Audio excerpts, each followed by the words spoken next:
జరుపుకుంటున్నాం. ఈరోజు ఎందుకు జరుపుకుంటున్నాం అంటే దీనికి ఒక నేపథ్యం ఉంది. 54లో kidney transplantation doctor Joseph Murray అనేటువంటి ఆయన బోస్టన్ అమెరికా దేశంలో మొట్టమొదట జరిగింది. అది కూడా ఒక పిల్ బ్రదర్స్ ఇద్దరు ఉన్నారు. అందులో రిచర్డ్ హెర్రిక్ అనేటువంటి ఆయన వాళ్ళ బ్రదర్కి మొట్టమొదట అవయవదానం చేయడంతో మనం ఈ దినోత్సవాన్ని అవయవదాన దినోత్సవంగా జరుపుకుంటున్నాం. ఇది దీని యొక్క నేపథ్యం. అందుకోసం ఆగస్టు 13వ తేదీ మనం ఒక మైల్ స్టోన్గా పెట్టుకొని ఆ రోజు నుంచి మనం ఈ అవయవదాన దినోత్సవాన్ని కాలేజీల్లోనూ మరి ప్రజా సంఘాలు ఈరోజు అందరూ వచ్చారు. అందరి తరఫున మనం ఈరోజు జరుపుకుంటున్నాం.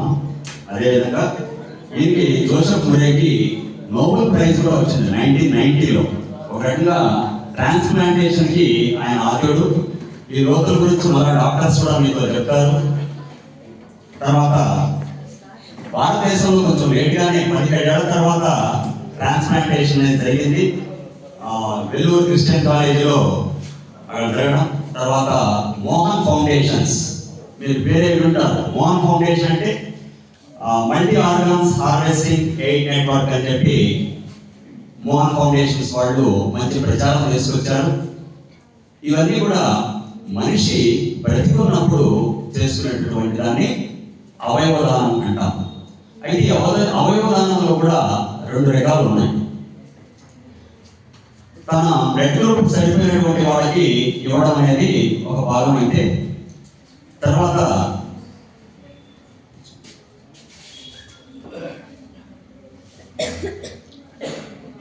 బాడీ డొనేషన్ అనేది ఇంకోటి ఉంటుంది. అది ఇప్పుడు బాడీ డొనేషన్ అంటే చనిపోయిన తర్వాత బాడీ డొనేషన్ అనేది మనిషి చనిపోయిన తర్వాత ఒక బిల్లు రాసి సమీప మెడికల్ కాలేజీలో ఇస్తే వాళ్ళు తీసుకుంటారు. అందులో నుంచి ఉపయోగపడేటువంటిది కేవలం కార్నియా, కళ్ళు మాత్రమే దాని నుంచి ఉపయోగించుకుంటారు.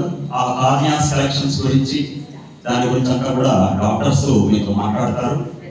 ఈ విధంగా ఈ దేహదానం మీద, అవయవదానం మీద ఈరోజు మనం అవగాహన కల్పించడానికి వచ్చాము. ముఖ్యంగా మేము ఎలా దీని గురించి తెలుసుకోగలిగామనే విషయం మీద ఒక చిన్న విషయాన్ని మనం మాట్లాడుకొని, మాకు రాధాకృష్ణమూర్తి గారని అనంతపూర్లో ఉంటారు, ఇంజనీరు. ఆయన ఈ ఆలోచన విధానం ఆయన తెలుసుకొని గూడూరు సీతామహాలక్ష్మి మేడం గారిని ఒక టీచర్ గారు కూడా స్టార్ట్ చేశారు. అలాగే సుకుమార్ రెడ్డి గారిని, తిక్కవరపు సుకుమార్ రెడ్డి గారు నెల్లూరులో పినాకిని దేహదాన సంస్థ, వీళ్ళందరూ ఇలాంటి స్టార్ట్ అయితే మేము కూడా ఇక్కడ ఇన్స్పైర్ అయ్యాం. మాకు హిందూపూర్లో స్థానికంగా ధనాపురం వెంకటరామరెడ్డి గారు ఎంఎస్సి జియాలజిస్ట్ ద్వారా ఆయన మమ్మల్ని అందరూ ఎడ్యుకేట్ చేసి మనమంతా ఒకసారి అనంతపురం పోయి చేస్తాము అని తర్వాత ఆడికి వెళ్ళాము.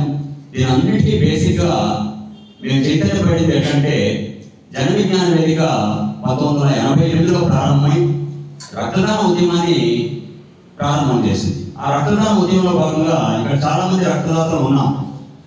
అలా రక్తదానం చేసుకుంటూ అవయవదానం కూడా చేస్తాము, ఐ డొనేషన్ చేద్దాం అనేటువంటి పిలుపు కూడా మాకు జన విజ్ఞాన వేదిక ద్వారానే ఈ ఆలోచన వచ్చింది. దానికి రాధాకృష్ణమూర్తి గారు చాలా బలంగా కృషి చేశారు.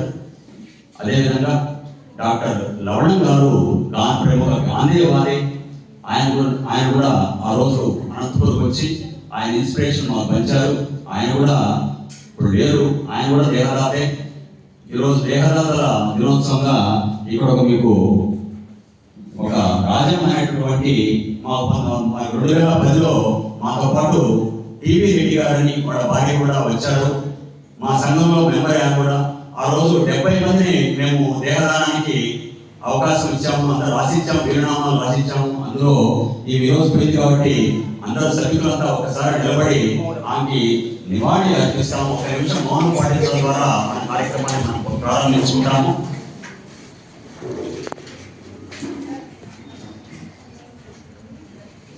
All of you close your eyes.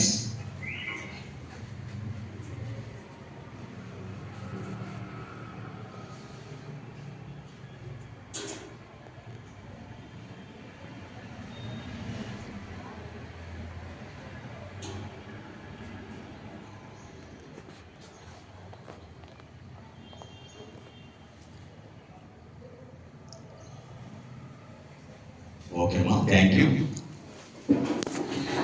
రక్తదానం చేయడం అంటే ఒక ప్రాణదానం చేయడమే. అది ఒక ఎత్తు అయితే, మరి అవయవదానం మనం చనిపోయిన తర్వాత చేసేటువంటి దాంట్లో మనకి కళ్ళు అనేది ప్రధానంగా ఉంటుంది. ఈరోజు ఆమె రాజమ్మ గారు, టీవీ రెడ్డి గారి మిసెస్, పౌర హక్కుల నాయకుడు, ఆయన మంచి రచయిత. ఆమె బాగా ఇన్స్పైర్ అయ్యి ఆమె ఈరోజు రాత్రి 12:50 మరణించారు. అదే రోజు మరి చెప్పిన ఆశయం కోసం వైద్య విద్యార్థుల డిసెక్షన్ పర్పస్ ఆమె శరీరాన్ని అందజేసి ఒక విజ్ఞానాన్ని పంచిందాన్ని చనిపోయిన తర్వాత కూడా. అదేవిధంగా కార్నియాస్ డొనేట్ చేసి ఐబ్యాంక్లో అక్బర్ హై హాస్పిటల్లో మరి చూపుకి కూడా ఆమె దోహదపడింది. వీటి గురించి మన మరి కొంతమంది విషయాలు. ఈ శరీర దానం అంటే ఒక రకంగా జ్ఞానదానం అన్నమాట. జ్ఞానాన్ని దానం చేయడమే. మొట్టమొదటిసారిగా హార్డ్ అనేటువంటి బ్రిటిష్ పౌరుడు 1964లో రంగరాయ మెడికల్ కాలేజ్లో దేహదానం చేశాడు. ఈవెన్ ఆయన స్కెలిటన్ కూడా అదే మెడికల్ కాలేజీలో ఇప్పటికీ కూడా ఉంది. అది ఒక గొప్ప మర్చిపోలేనటువంటి సంఘటన. తర్వాత అబ్రహం థామస్ కోవూర్, ఆయన కూడా బాడీ డొనేషన్ చేశారు. మరణానంతరం 1978లో ఆయన స్కెలిటన్, ఐస్ కూడా డొనేట్ చేయడం జరిగింది. అది శ్రీలంక, ఇండియాలో అబ్రహం థామస్ కోవూర్ గారు చాలా ప్రభావితం చేశారు శాస్త్రీయమైనటువంటి ఆలోచనలకి. తర్వాత ఒక శిలాచుక్క 1000 మెదళ్లకు కదలిక అని చెప్పినటువంటి కాళోజీ నారాయణరావు. ఆ కాళోజీ నారాయణరావు కూడా ఒక మంచి రైటర్. తెలంగాణ ప్రజలంతా కూడా ఊరితన కదిలించినటువంటి వ్యక్తి. ఆయన తన శరీరాన్ని 2002లో దానం చేయడం జరిగింది. అదేవిధంగా జ్యోతి భాస్కర్ సుమారు 23 సంవత్సరాలు రాష్ట్ర ముఖ్యమంత్రిగా పనిచేసి తన దేహాన్ని దానం చేయడం ద్వారా మనందరికీ స్ఫూర్తినిస్తున్నారు. అదేవిధంగా ప్రేమానంద్ గారు, మన సార్లు జన విజ్ఞాన వేదిక రామోజీ సారు, మన వెంకటరామరెడ్డి గారు వాళ్ళు పిలిపించారు. ప్రేమానంద్ గారు హిందూపురం కూడా వచ్చారు. 2009లో ఆయన దేహాన్ని కూడా అందజేశారు. వీళ్ళంతా ఒక రకమైనటువంటి ఆలోచన విధానమే కాదు, మరి పూర్తిగా ఆధ్యాత్మిక వాదులుగా ఉండేటువంటి వాళ్ళు.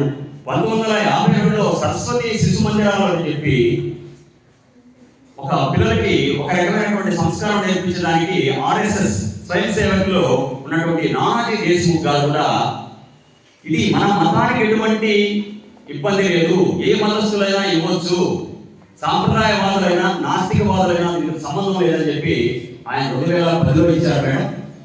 కాబట్టి ఇది భౌతికవాదులు ఆస్తికవాదులు చేసేది కాదు.